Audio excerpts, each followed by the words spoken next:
I'm not sure I'm up to speaking to such a raucous crowd, but at least right now you're listening, and I hope you are in 45 minutes and not throwing things. Thanks, John.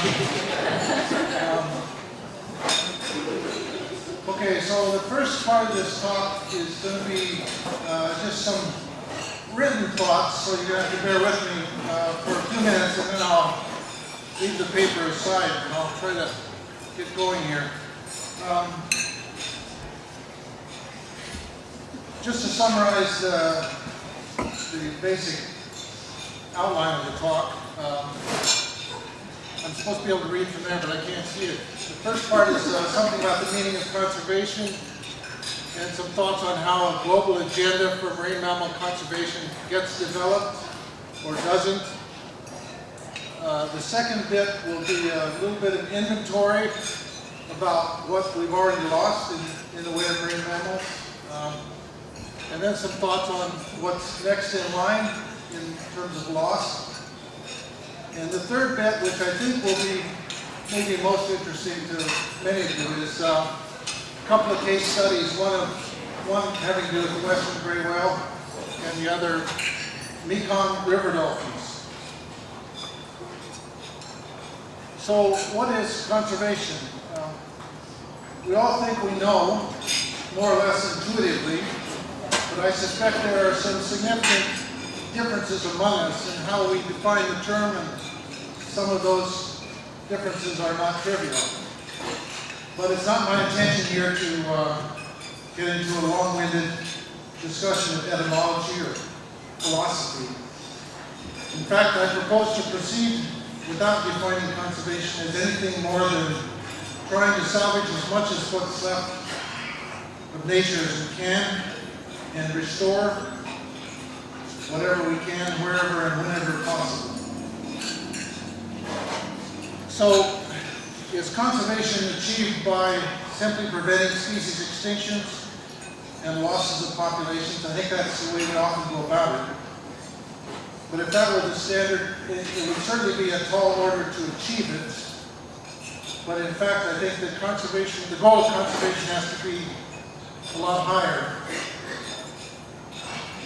It needs to be focused on more than just hanging on to packages of genes.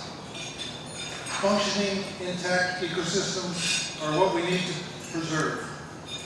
And I'm not convinced that we're up to that, or that we've come anywhere near close to it, at least on a global scale.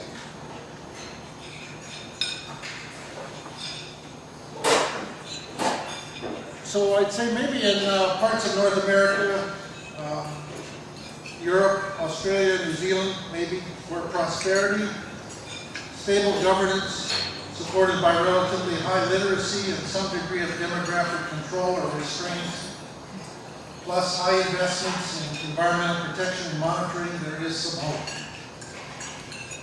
But in so many areas, especially in the species-rich tropics, it's very hard to be optimistic. Those are just some things that I think are at stake. But with that sobering introduction, I'll get on to this other point, which is to go through some, what I call kind of an inventory of marine mammal species.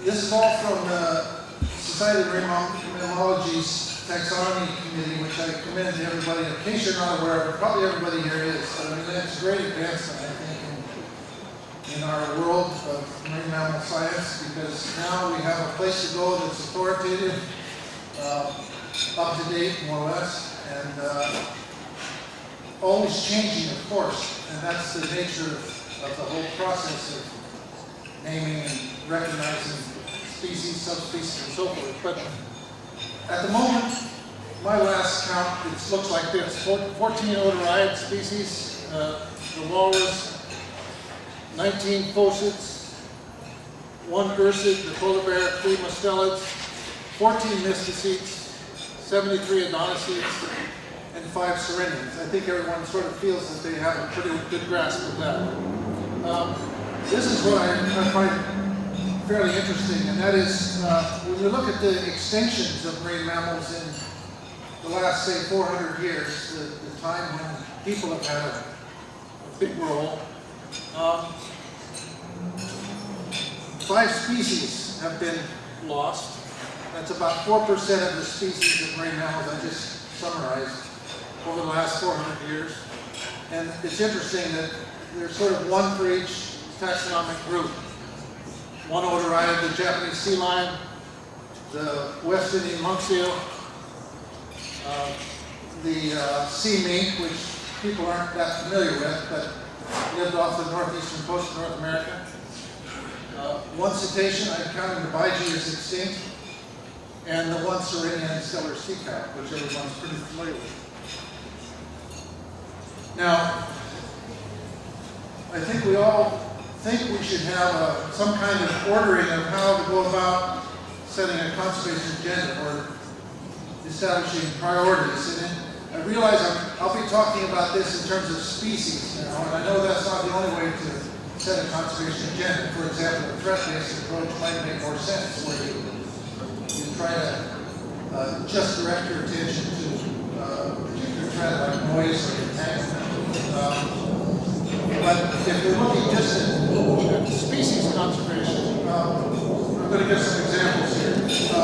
Before I do that, in the U.S., the Marine Mammal Protection Act, which has been in force for about 40 years, there have been many efforts to make some kind of species or population prioritization.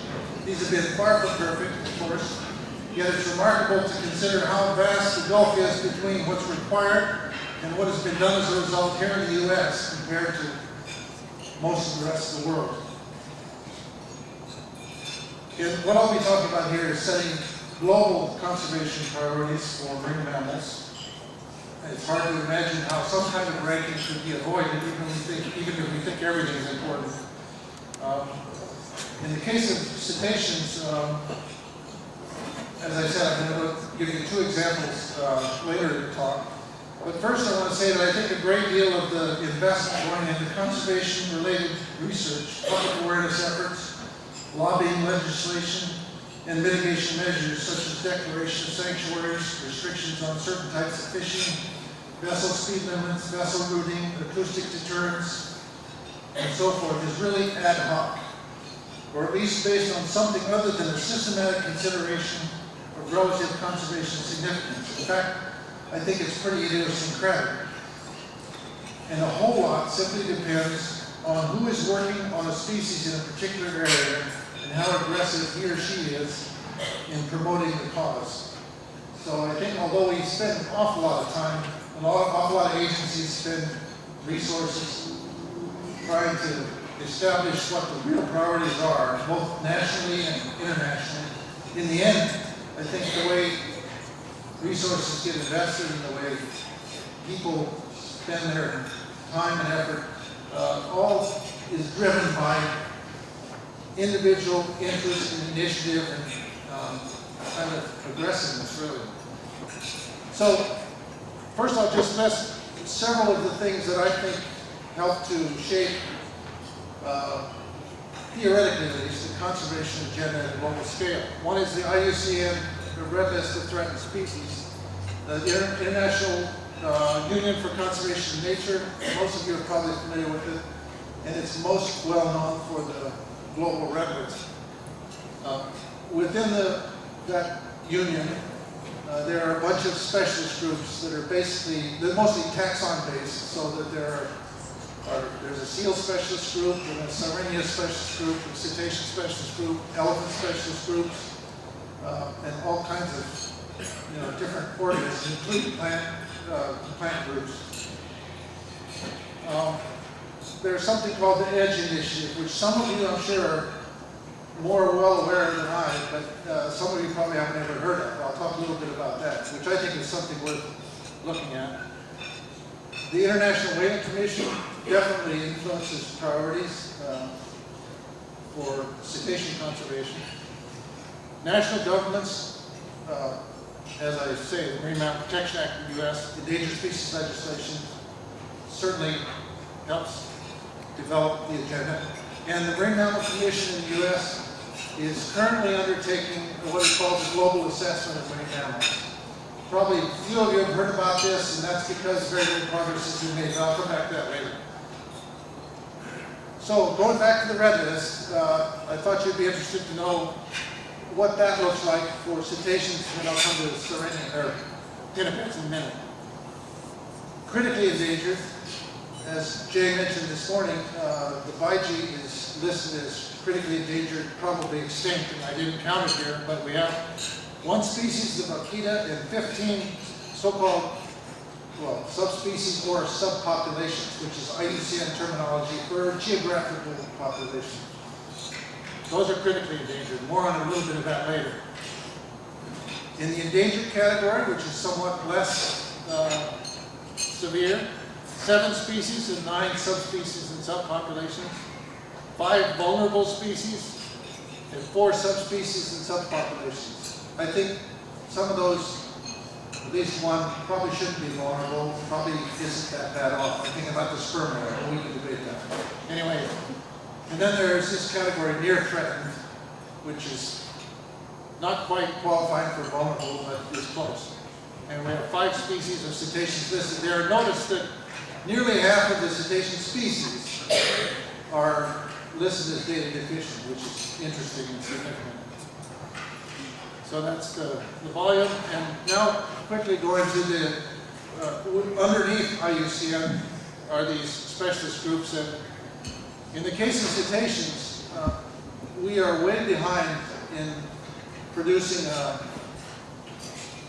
volume that states what many of us think are the priorities. This was published in 2003, and thanks to Jay Barlow, who pushed at the time back in 2002 or 2003 when we were putting this together, he argued that we should not just describe the status of cetaceans and talk about things that need to be done generically, but to be very specific about some actions that we think should be taken for certain species. And so in that 2003 volume, we described in some detail what we thought should be done. This is almost 10 years ago now, so it's definitely out of date. But the bighee ranked up there, Vaquita, the franciscana from eastern South America. Interestingly, the Irrawaddy dolphin population in Indonesia, the riverine population, a marine population of the same species in the Philippines, and Mediterranean common dolphins. It's a pretty miscellaneous list when you look at it. But again, go back almost 10 years, think about a group of people putting their heads together and thinking, what are the priorities? And that's what we came up with. In the case of pinnipeds,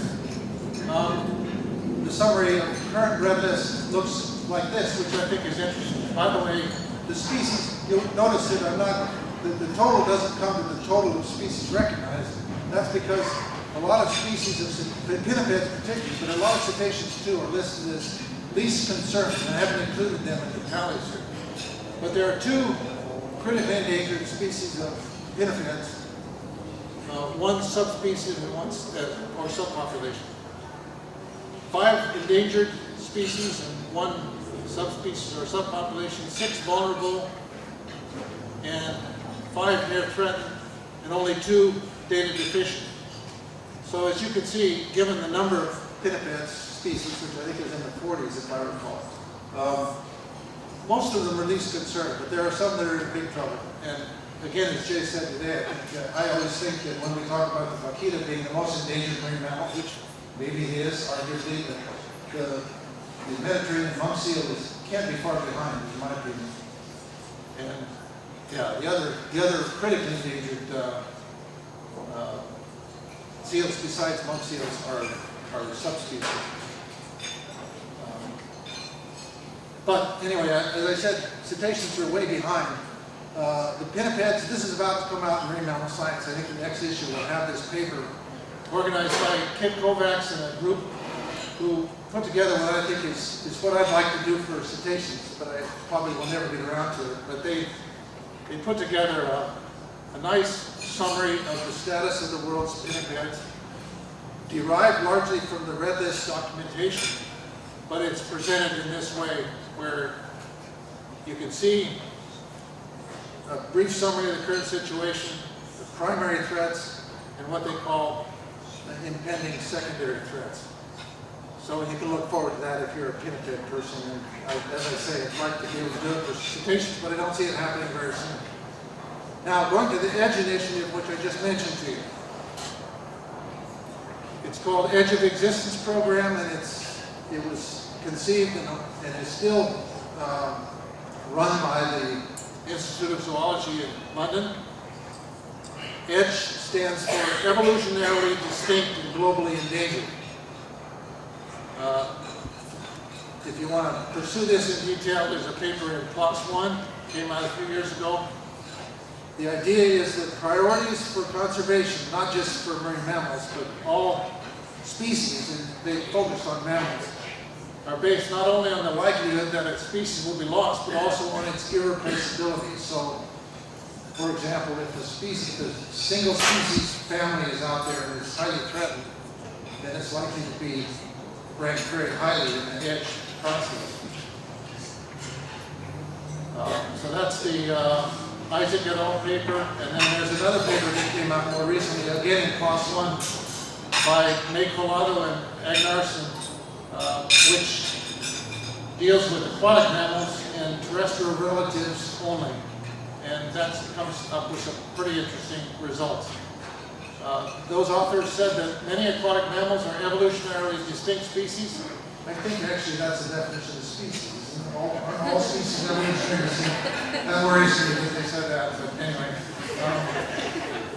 But they said that they're adapted to fragile ecosystems where their populations have suffered high levels of human exploitation. I don't know, that's maybe a little overdone given that a lot of terrestrial species are in the same boat. But in their ranking, which is pretty complicated and quantitative, Baiji, the Boto, the South American river dolphin, the two South Asian river dolphins, and the finless porpoise rank right up there. Along with the hippo and the pygmy hippo, interestingly enough, all described as relic species poor lineages. And I was interested to see that no mysices showed up in a high echelon of their rankings. That includes the Escherichthys, which is kind of the Escherichthys, which, you know, the gray whale is a species poor lineage for sure, but it's not, doesn't show up at all. I'm not sure why. Anyway, you can pursue that more if you want. Moving on, international weight information. As I said, a body that does help set priorities, point to species and populations that need special attention. Most of that work is done by the scientific committee and its subcommittees. The IWC has recently created a conservation committee, which is the new thing for the IWC. It's still kind of getting its feet. Dave Matilla is very involved in it. I think Lorenzo Rojas Bracho, our friend, who's absent, unfortunately, tonight, is the chairman of it. For me, one of the best reasons for keeping the International Whaling Commission in existence, and I know that there's plenty of talk about how it's no longer relevant and should just be forgotten about, but the Small Cetacean Subcommittee, the Scientific Committee in general, but the Small Cetacean Subcommittee, I think, has been really important and continues to be that. At every annual meeting, there's a different species or species group or threat that's emphasized by that subcommittee and looked at in detail, and its reports are a gold mine, a treasure trove of conservation relevant scientific information on different groups and different problems. So I commend that to you, and I hope that it will be able to continue. And then there are these regional bodies, and I mentioned just a couple of them, one of them being the North Atlantic Marine Mammal Commission, whatever people might think of it, because it is a use-based entity. It's done some really important assessment work for species that are not covered by anything else, like the Atlantic walrus, like the ringed seal. And narwhals and belugas are looked at very, very carefully by NAMCO, the scientific committee. And then there are these two agreements under the Convention on Migratory Species, the Azkabans agreement on small cetaceans of the Baltic and North Seas. Been around for a while. The relatively new still ACOBAMS agreement, that's agreement on conservation of cetaceans of the Black and Mediterranean Sea. And again, for those regions, they are very important in priority setting. I wanted to give you a little, you're all familiar with the U.S. scene pretty much, and some of you are slightly familiar at least with the situation in Canada. I'll just quickly go through that for you. John Pettis has been involved in this directly in the past. Under the Species at Risk Act in Canada, which is the equivalent of the Endangered Species Act in the U.S., there's a thing called the Committee on the Status of Endangered Wildlife in Canada. This committee consists of representatives of all the provinces and of federal government agencies like Fisheries and Oceans and Environment Canada, as well as the National Museum, as well as these subcommittees that are specialists in taxa. So we have a marine mammal subcommittee, and the two co-chairs, each of these subcommittees has two co-chairs. The two co-chairs are elected for 4-year terms, and they serve on the full COSIWIC committee. That committee looks at all the wildlife, including plants in Canada, sets priorities for what needs to be assessed. So a lot of things have already been assessed, and there's a required reassessment every 10 years for anything that's considered to be endangered or threatened. But in addition, new species or populations that have not been assessed are prioritized, contracts are let, reports commissioned, and once the reports have been looked at by the subcommittee, this full committee reviews the assessment and makes a decision on whether this taxon should be listed as endangered or threatened or of special concern. So it's a completely different system than we have in the U.S. We have the same people sitting in a room deciding on plant assessments and marine mammal assessments and amphibian assessments. And it's really an exciting, I think, approach. It works reasonably well, but that's the way it's done in Canada. I mentioned the global assessment by the Marine Mammal Commission. This is something that we've sort of been spinning our wheels at for a couple of years, but it's what I call a self-appointed mission. It's not been, the commission has not been directed to do this by Congress. There's no legislative requirement. But I'm hopeful that we're going to get somewhere soon. It's been sort of reignited as a priority.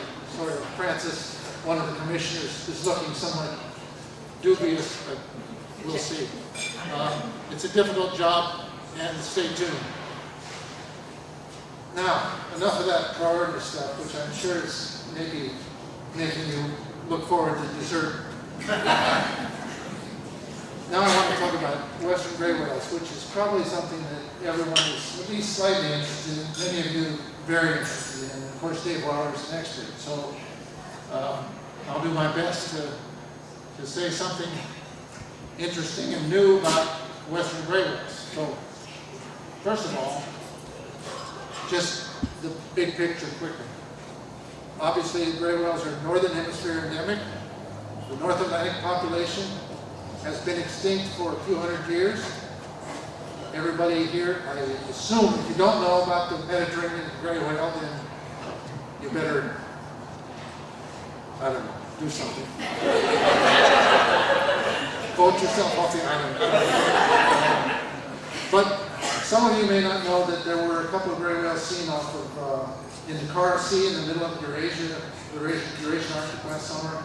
A couple of gray whales seen, maybe the same ones, off of, I think, Franz Josef Land, which is basically the Atlantic Arctic. Nobody knows where they went, but it does appear that gray whales from the eastern Pacific have done some movement into the high northern latitudes of the North Atlantic. And of course, many of us were just sure that the gray whale that turned up in the Mediterranean had come by way of the Northwest Passage, but it sort of looks like it could equally or maybe even more likely come from the east rather than the west. But anyway, that's a different story. Everybody knows that post-whaling, post-commercial whaling, the eastern population of gray whales made a strong recovery. The western population has been mired in around 100 plus or minus.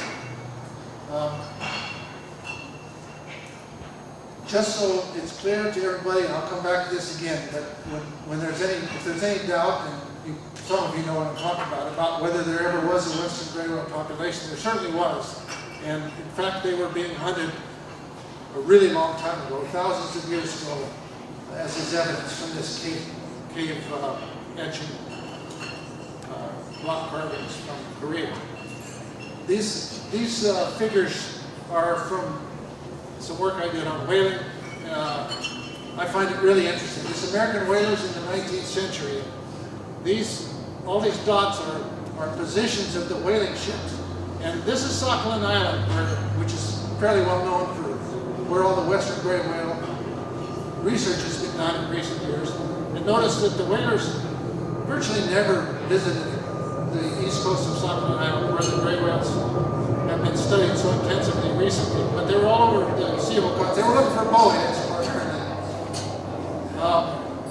This figure shows where those whalers found gray whales. They killed some, and they reported some, and they struck some and lost some. But anyway, that's where we found records of encounters with gray whales. So clearly, the whalers looked almost everywhere except not near Sakhalin Island. And they found gray whales over in this part of the Okhotsk Sea and over here. This was in late spring and through the fall, say September, October. And then also good evidence of western gray whales. A lot of gray whales were killed around the turn of the 19th to 20th century by modern whalers in Korea. So I'm going to give a little hard time to Bob Brownell since he's not here. But the conventional wisdom, which I did share, I guess I still do share. I still believe this, that, and Bob said this in 1977, published it, it's clear that the Korean stock has been reduced to such a low level that it can no longer function as a significant part of its ecosystem. Okay? In the same year, in a journal paper, Bob said, there's no reason to think that any of the recent gray whales from the Western Pacific should be regarded as vagrants from the California stock. The Korean stock of whales probably still exists in small numbers. So that was 40 years, 35 years ago, something like that. And that's interesting because that still may be sort of true, but we'll see. What I want to talk about, first of all, is the series of panels that I've been involved with that Dave mentioned.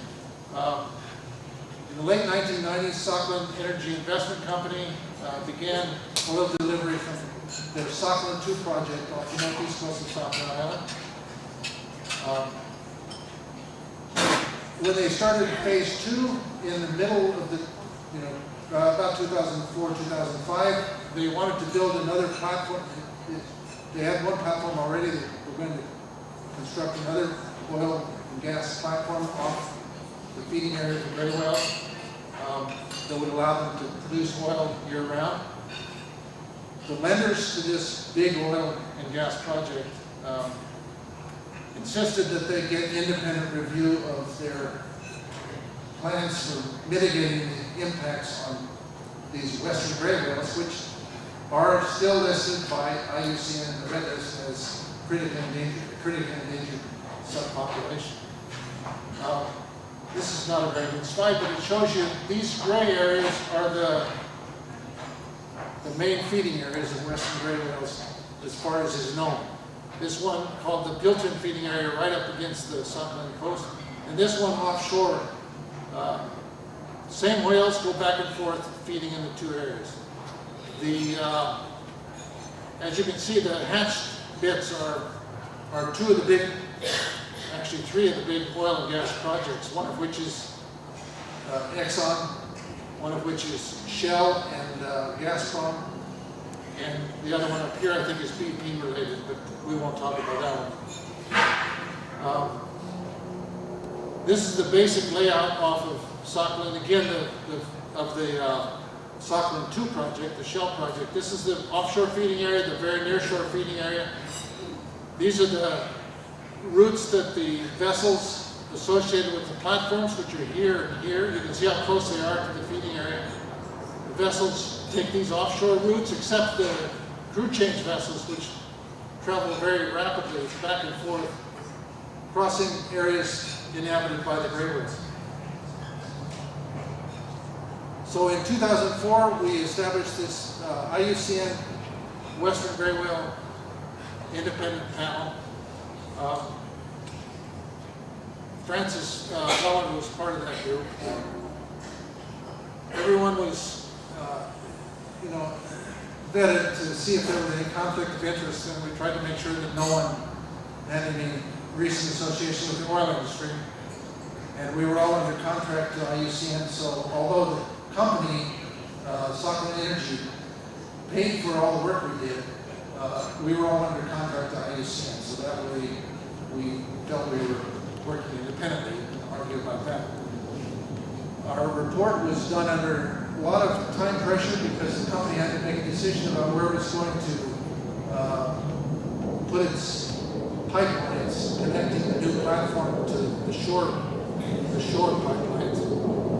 So this report of ours was released in February 2005. We feel we made a real contribution. I mean, we always wanted to think that of ourselves. The company, based on our advice, spent a lot more money on its pipeline so that it would avoid crossing the feeding area of the whales. Our report, I think, provided a service by clarifying the nature and degree of risks that this oil development involved, and it was independent of the company's spin. It also provided a framework for regular population assessment. Justin Cook, whom some of you know, developed a particular individual-based model to assess this population. He continues to update the assessment. Also, we had established a basis for ongoing engagement concerning risk management as the development proceeded. So that 2005 report was followed by a series of workshops and different groups. But finally, in October 2006, this thing that still exists called the Western Gray Whale Advisory Panel was established. You can see, whoops, you can see Dave looking very suave with his sunglasses on, the only person with sunglasses. We had a 5-year mandate initially, and this was recently renewed, somewhat surprisingly, but that's another story, for another 5 years. So we'll see if how this works out. We meet twice a year, usually in Geneva. The main goals are to review the company's research, monitoring, mitigation programs in relation to whales. As I said, Justin Cook updates his population assessment each year. We advise the company on their work. We have these things called task forces, which are where a lot of the work gets done, and those meet separately from the two annual meetings of the whole panel. The important part of this, which it's hard to, in looking back, hard to appreciate how closed all of the work was by the oil companies before this panel was established. It was very hard to find out what they'd done, what they'd learned, what they were doing. But I think we've really opened it up, and that's a real plus. Of course, the overarching goal is to achieve the recovery of the population. As I said, there are collaborative aspects to this which are tricky because, of course, we're working closely with the company, helping the company develop its mitigation procedures. So it's kind of hard to criticize something that you had a part in creating. And I think that's an ongoing challenge for us. Another thing that helps keep us honest and the company honest certainly is that we have observers in attendance at our meetings. They're able to intervene, ask questions, provide information. They make a huge difference in the effectiveness of this process. And this is a pretty unusual process. I know it happens in other contexts, but there aren't very many of them that are working the way this one has, I think. And transparency is a big thing. All of the reports of the task forces as well as the panel meetings are made public, as are the letters that the panel occasionally produces to public officials. Gosh, we even sent at least one letter to Valerie, what's his name? Vladimir Putin. Some of you have heard him. He did not reply, but we did try. And public statements, they're all on the website, which I'll show you in a minute. We've made, if the metric of effectiveness were number of recommendations, I think we'd be doing really well, because we've made more than 350 of these things, and it's getting pretty unwieldy. I say that with not pride, but concern, because as you all know, the more recommendations one produces, probably the less impact a given recommendation has. This is the website maintained by IUCN on this project, the Western Railroad project, and as you can see from, over here, there are lots of sections to this website. It's a real deep and wide body of information on Western gray whales, kind of a one-stop shopping center, I'd say, but then I would say that. Positive outcomes. Sakhalin Energy had a big seismic survey in 2010. We, as a panel and our seismic survey task force, spent lots of days working on the monitoring and mitigation plan.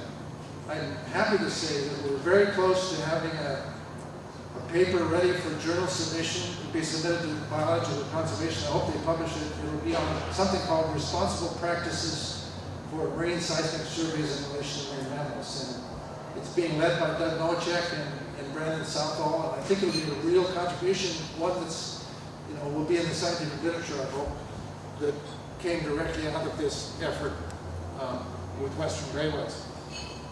Before the panel, there was an issue that the Whaling Commission Scientific Committee had to deal with every year about the fact that there were two photo ID catalogs. One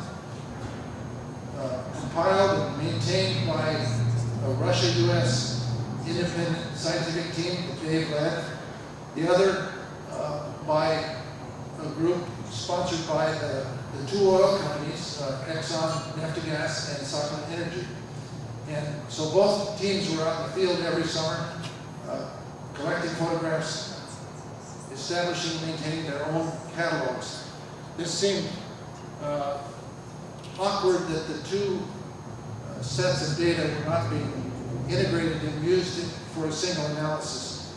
Finally, after a lot of negotiation, that has happened. It hasn't been published yet, but it is the first product of that joint analysis is available on the website, and hopefully will be published soon. Also, we got Sakhalin Energy to run beach surveys off Northeast Sakhalin, aerial surveys regularly during the summer to check for carcasses. And I think an important part of our program has been the inspections of the oil spill cleanup equipment and protocols. It seems kind of technical and all that, but it's really important, and I suspect there will be at least a small oil spill, if not a catastrophic one, off Sakhalin, either by this company or by one of the other companies in the next 40 years as the oil deposits there be developed, and it's important that they be ready as they can. Challenges or failures, depending on the way you want to spin it. We haven't managed, despite efforts, quite a bit of effort, to engage other oil and gas companies besides Sakhalin Energy. As I said, Exxon is a big player, and now Gazprom and what's the other big Russian company? Can't remember. Rosneft. They have big exploration and production activities off Sakhalin, same area, also likely to affect railroads. We've also had very little success trying to engage any agency of the Russian government, but we're making a little progress now. Back in September 2009, fresh young gray whale ended up on the beach just south of the feeding area. Sadly, it ended up getting buried after just some very minor sampling of tissue. This demonstrated the failure on our part and on the part of the companies and the Russian government to organize a rapid and effective response to strandage. This is a particular problem in Sakhalin because it's a remote place, but it's eastern Russia generally. There's no real capacity there for necrops. We're so used to such an intensive network and so much effort along the North American coasts, and there's nothing that even comes close to the equivalent in the Far East of Russia. And I think the same is true of China, at least. Korea may be kind of somewhat better, but they don't have very many gray whales turned up with them. We've also had difficulty, as everyone else has in the world, in addressing the issue of cumulative effects. And now, of course, the issue that came up last year and is continuing as I speak. This was our picture of what we thought was going on with gray whales as of a couple years ago. That is, the eastern population is here in dark red. The western population is here in salmon. We knew there were gray whales up here. In the past, we didn't know if there were any there now. And there was this area of Kamchatka Peninsula where we knew there were gray whales. In fact, more and more gray whales, it turns out. But we didn't know if they were western gray whales or eastern gray whales, or they were both there. That was kind of a muddle. And last year, of course, one young male was tracked. Instead of doing what we expected him to do, which was to hang around Sakhalin for a while and head south to Japan, Korea, and stay over where he belongs, he shot across this Okhotsk Sea, did what gray whales don't do, which is to cross deep open water, followed the coast of Kamchatka, and then just headed off across the Bering Sea, which I think shocked all of us. And then, as if that weren't enough, crossed the Gulf of Alaska, as though it wasn't even there. I mean, this was really a shock, and I think it was pretty exciting for everybody. And this is where it stopped transmitting. I don't think did it make it to Oregon? I think it did. But anyway, that's history now, because this year,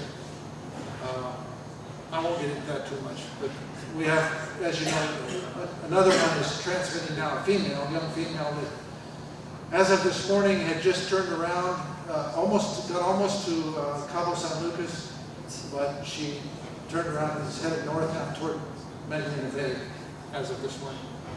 And she, by the way, was located and photographed, and her companions were photographed as well off of Oregon by Bruce Mayton's group about a month ago, something like that, maybe a few weeks ago.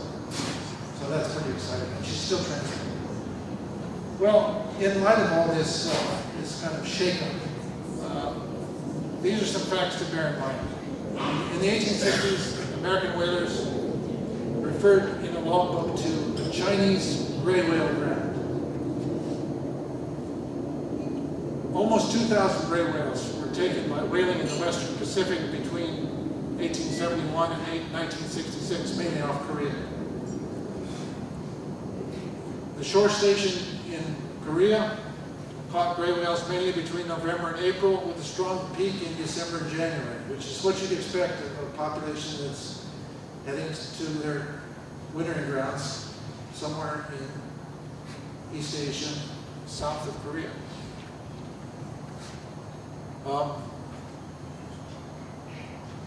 In IUCN, actually this was IWC in 2002, had a range-wide Western gray whale workshop.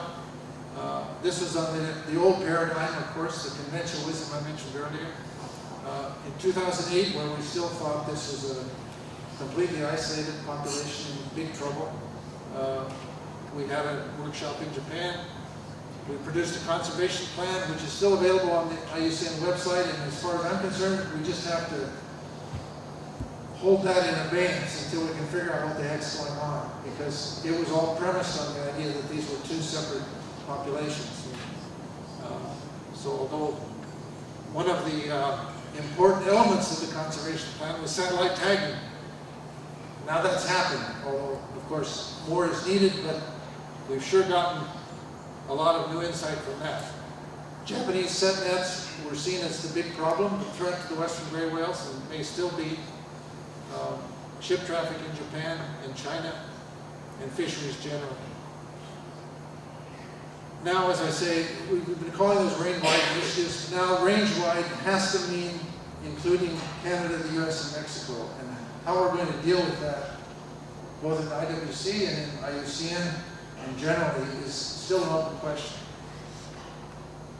Okay, I don't want to dwell on that too much. I'm sure Dave can answer any questions you have about it. I want to talk a little bit about the Mekong River dolphins now. First of all, I start with this slide, which is courtesy of good friend and colleague Brian Smith, who works in Southern Asia. This is his slide. The species Irrawaddy dolphins are red listed as vulnerable due to a population decline of more than 30% over the last 3 generations. We don't know that it really did decline by 30%. That's just an inference based on what we know about the bycatch threat, particularly to that species, a very coastal species. We've red listed 5 demographically isolated populations as critically endangered because we know in some cases, I think in all these cases, we know there are less than 50 mature individuals in the current population, and that's enough to qualify for critically endangered status. Now, these red dots, I've screwed them up, so don't go by where they are. Brian had them in the right places, but they're too far west. Anyway, the Mekong River in Cambodia and Laos, Irrawaddy River in Myanmar, that's the way Brian spelled Irrawaddy. Mahakam River in Indonesia, a little saline lake in Thailand, which has a few of these dolphins left, and this little area of Philippines. The EDGE study that I mentioned earlier said of this species that although several populations are critically endangered, as the marine populations of the species are doing relatively better, it does not emerge as a particularly high priority using current methodology. And that's fair enough. In terms of the evolutionary significance, it probably should not be seen as a high priority because, as Brian mentions, there are some pretty good sized populations in Bangladesh of this species. And so the species is not really in that immediate danger of extinction, even though it's subject to lots of bycatch. This photograph by Brian in the, right here is one of the most remarkable things. That's in the Sundarbans of Bangladesh. And they're fishing with this really fine mesh gill net for saltwater shrimp fry. And can you imagine trying to, of a cetacean trying to live in that environment? It's hard to believe that it would work. So, actually we were talking about this morning, and one of the things that struck me, you know, I've been working with some people from the aquarium to document bycatch globally for all species of marine mammals. And with Irrawaddy dolphins, we have almost no data. That is, there are no useful estimates or counts of bycatch for this species. So if you put up a table of bycatch data, Irrawaddy dolphins hardly figure on it, and yet we know that the bycatch is really large, and this is one of the big problems for river dolphins in India, Bangladesh, even South America for that matter. There's just no documentation of bycatch. Nobody's counting, nobody's collecting carcasses, extrapolating from anything. We know it's a big problem, but we can't quantify it in a way it would be nice to be able to. So, going back, just I want to mention about this Mekong thing, somehow how it happened. I was asked a couple years ago by World Wildlife Fund to help them solve the problem of a declining, very small population in the Mekong. They're doing a great job of trying to save this population. This is the only habitat left for it. It used to occur in several of these big rivers appended to the Mekong in Laos, also down here, and in this big lake just west of Phnom Penh. But now it's limited to this area, and there are only about 85 animals that are declining, as far as we can tell. It was well known that bycatch was much of the problem, maybe most of the problem, maybe all of the problem. But there was big concern as well that these animals were suffering from some kind of disease process, possibly driven or enhanced by lack of genetic variability and exposure to contaminants. And there was a lot of confusion and uncertainty. So, to make a long story short, Francis and several colleagues, including Brian Smith, Bob Randall, went there with me to sit and talk to the Cambodians and the World Wildlife Fund people and see if we could come up with a strategy for understanding and fixing this problem. And they've done lots of good work since then. And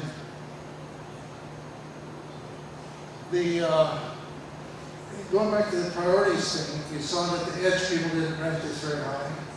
And of course, in the big picture, I wouldn't either. But one of the things that strikes me, this is Frances's idea. For her, part of the motivation is, this is Cambodia. Remember Cambodia. And what the U.S. And its allies, I guess we had some allies then, they got fought in the heck out of Cambodia and neighboring Vietnam and Laos. There's a certain special feeling of responsibility to try to help, even if it might not be high priority from an evolutionary standpoint. It can be a personal high priority, as it is for Francis. So anyway, as I said, that's the deal. It's calves that are for the problem. There's apparently almost no recruitment. The calves are dying at ages of a few days to maybe a couple of months. And so what looks like we have is just an aging population for which it's only a matter of time before it disappears. So we went over there last month. A bigger group of us went to meet with the Cambodians and the WWF people. And it was a great experience because this time we had three entities within Cambodia that were working together. The Dolphin Commission, which is a high-level commission that is charged with keeping the dolphins alive so they can continue to support a significant tourism industry in the country. The Fisheries Agency, very committed to managing the gillnet fishing so that it doesn't kill off ear-whiting dolphins, and World Wildlife Fund. All three were in the game in a serious way this time. So we sat and talked a lot, and we made some field observations. Some of the people there you recognize.